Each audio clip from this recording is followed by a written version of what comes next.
Mga kapatid, kumusta? Mayroon pa tayong pag-usapan ngayon tungkol sa salitang inggit. Opo, inggit o paninira sa kanyang kapwa. So, malamang kilala ninyo si Diwata Paris Overload. Diba?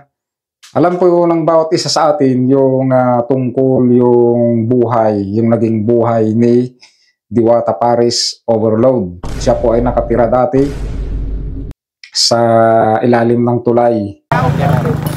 Wait lang. Bigyan mo. Ayan na. Basta sila. Nabasa na? Akala ko rin wala.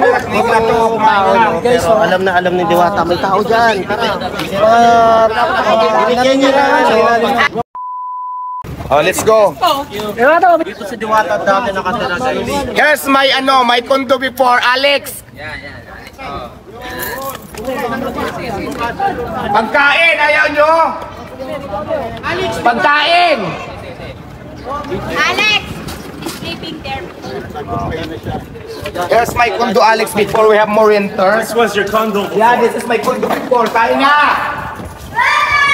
Ay, naku, mga lobat. Ito yung si Danny, yung napanood nyo sa vlog. Interviewin natin. Come. Here's the people you talking me ang Aposya before. Ang dami. Guys!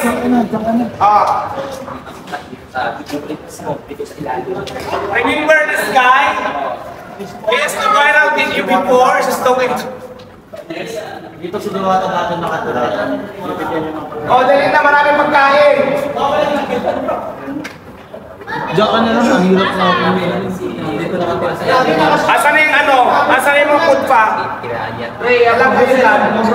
Ay, dito pa food, bro. Food. What about food?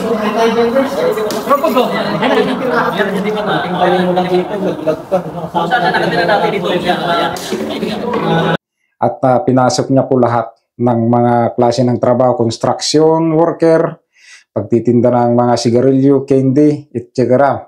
Hanggang sa nakapag-ipon siya, di ba? At nakapag-simula ng kunting negosyo. Hindi naman po lingid sa atin yung kasaysayan ng kanyang buhay dahil napapanood po natin dito sa social media, lalo dito sa Facebook, di ba? Ayun, gusto kong pag-usapan natin si Diwata Paris Overload dahil based po sa aking naobserbahan dito sa Facebook ay marami pong naninira sa kanya. So ano pong ibig sabihin ng paninira, mga kapatid? Di ba ito ay isang pagkainggit? Di ba? Pagkainggit. So bago pong lahat, basahin po natin itong sinasabi ng Biblia tungkol sa mga taong naiinggit sa kanyang kapwa. So pakitignan po ninyo dito sa inyong screen. Ito po, basahin po natin. Mababasa po natin dito sa Santiago 3:14 hanggang 16. Magandang balita Biblia, mga kapatid. Kung may Biblia po kayo, basahin po ninyo. Anong sabi dito? Ngunit kung ang naghahari sa inyong puso ay inggit at makasariling hangarin, huwag ninyo iyang ipagmalaki. At huwag ninyong ikaila ang katotohanan. Ang ganyang karunungan ay hindi galing sa Diyos, kundi makasanlibutan, makalaman at mula sa Diablo. Sapagkat saan man naghahari ang inggit at makasariling hangarin, naghahari din doon ang kaguluhan at lahat ng uri ng masamang gawa. So ganyan pong nangyayari kay Diwata Paris Overload, mga kapatid. Siya po ay sinisiraan ng mga hindi matitinong mga vlogger. Talagang ang daming vlogger ngayon, sobrang daming vlogger. Gusto nilang manira ng kanilang kapwa para kumita lang sila ng pera. So bago pong lahat, panoorin muna natin itong maiksing video ni Diwata kasama si Utlom. Ayan, kilala niyo siguro si Utlom. Ayan yung mga Sikat na din si Utlom. So panoorin niyo yung video na ito, yung tungkol dun sa sinasabi niya kay Diwata Paris Overload. Mga maling haka-haka ng mga vloggers na yan na wala na daw kumakain dito sa kay ate. So hindi ako makakapayag na gagano'n ng ate ko. Wow, your art is so nice. Uy, may hello po ang nag-iisang diwata ng aking buhay. Hindi man po ako nakakapunta pa sa Quezon City, pero hindi ko po pababayaan ang Diwata Paris Overload. Dito kung saan kami nagsimula ng aking ate. Grabing viewers. Maraming kasi kabubukas ko lang. Mamaya tingnan mo ako ilang point na. Maraming salamat po Skin Magical, Pangilinan Group of Companies, and sa mga nagbabalita po na mga vloggers na sinungaling na wala na raw kumakain dito sa Maine. Mamatay kayo sa inggit. Mamatay kayo sa inggit. Mamatay kayo sa inggit. Ang hanap buhay po sa una talaga mahaba ang pila. Habang tumatagal, magiging ordinaryo, pero may pumapasok pa rin. Sa mga nagsasabi nilalangaw si ate, nilalangaw kayo sa bantot na ugali ninyo. Tandaan niyo po. At sa mga nagtatanong po, sa akin pa ulit-ulit, rinding-rindi na ako, na kung si ate ay lumaki ang ulo, oh my God, nawalan ako ng load. Malaki nga ba ang ulo? Ay, ito, kasama ko po. Ayan po, napanood ninyo. Anong sabi ni Utlom? Mamatay kayo sa inggit, sabi niya. Yung mga naninira daw kay Diwata. So ito ang tanong ko sa inyo, mga inggitirong mga vlogger. Hindi ba kayo nahihiya din sa mga pinaggagawa nyo na naninira kayo ng kapwa ninyo? Especially kay Diwata Paris Overload. Hindi ba kayo natutuwa na isang mahirap ang umangat sa kanyang kinasasadlakang hirap? Hindi ba dapat tayong matuwa dahil ganang sabi ko, isang mahirap, naghihirap umangat? Dapat matuwa kayo kasi kung hindi umangat si Diwata, lagi siyang nasa lansangan niya, nagtitinda, kaawawa yung itsura niya, natutulog sa ilalim ng tulay. Di ba nakakaawa yung ganun? Dapat kayong mga vlogger na inggitiro, masaya kayo na umangat yung isang tao para lagi na ninyo siyang nakikita maganda na ang kanyang kalagayan at hindi na siya naghihirap.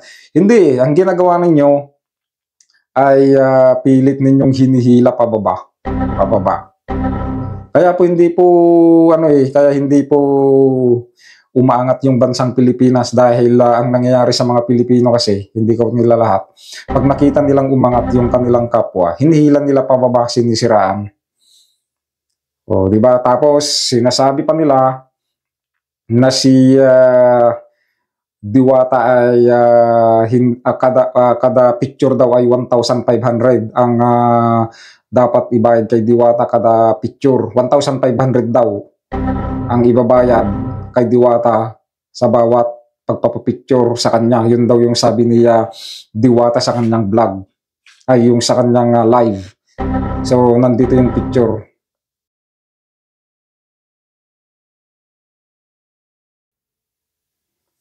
Kaya nakita po ninyo yung picture mga kapatid na kada picture daw ng isang tao 1,500 daw yung ibabayad sa kanya. Yun daw yung sinabi ni Diwata sa kanyang live. What is that? I think may Sambuanga may nagbigay na naman. Baka may kumahol na naman dyan Baka may kumahol na naman, may nag-abot.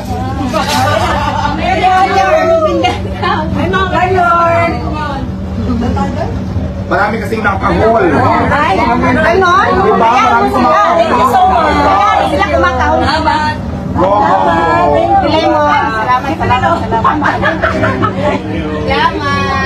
Sige ho. Next. Yung kamot yung tawon, di ba?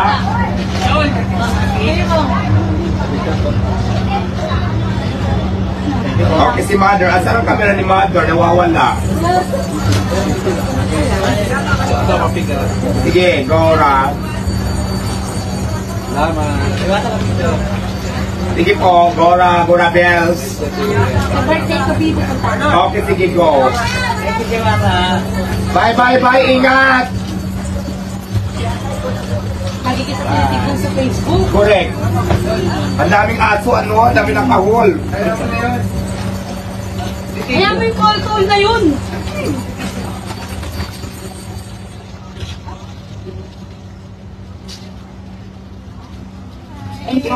Thank you, bye-bye. Ingat. Ganda. Alright.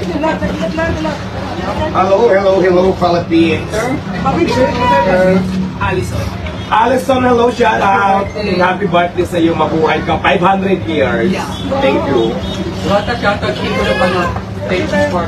Piccolo Panos, hello, shout out. Shout out po from Bahrain. From Bahrain, hello, Bahrain, shout out sa mga taga-Bahrainian dyan.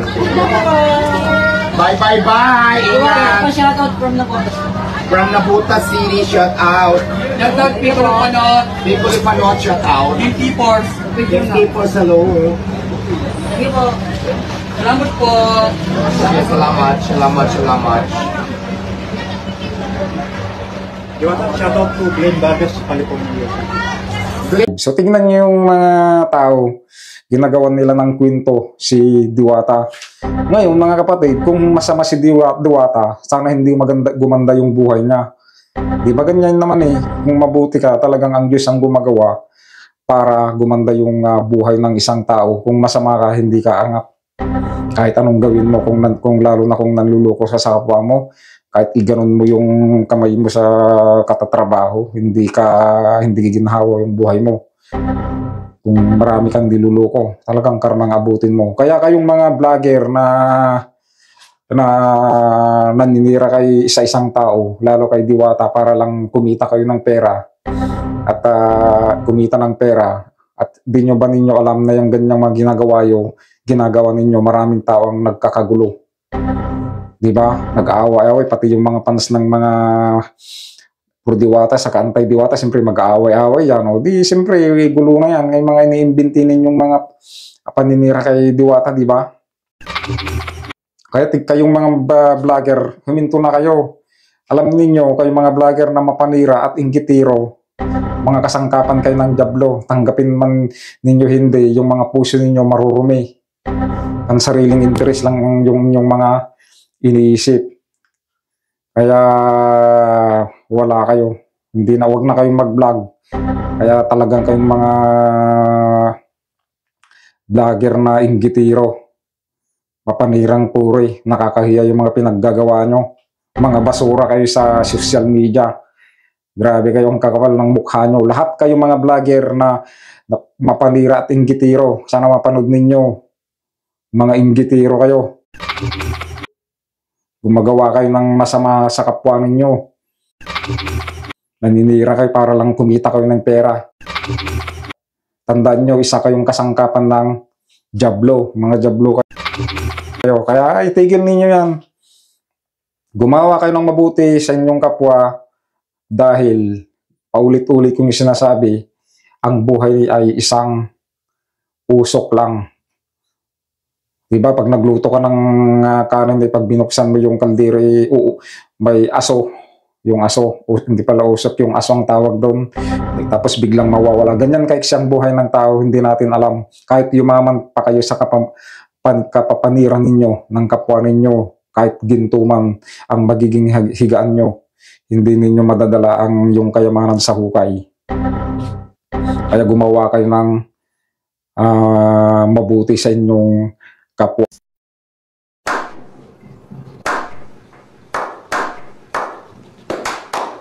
So yan lamang po. Sana po mayroon po tayo ng magandang aral sa ating reaction video ngayon.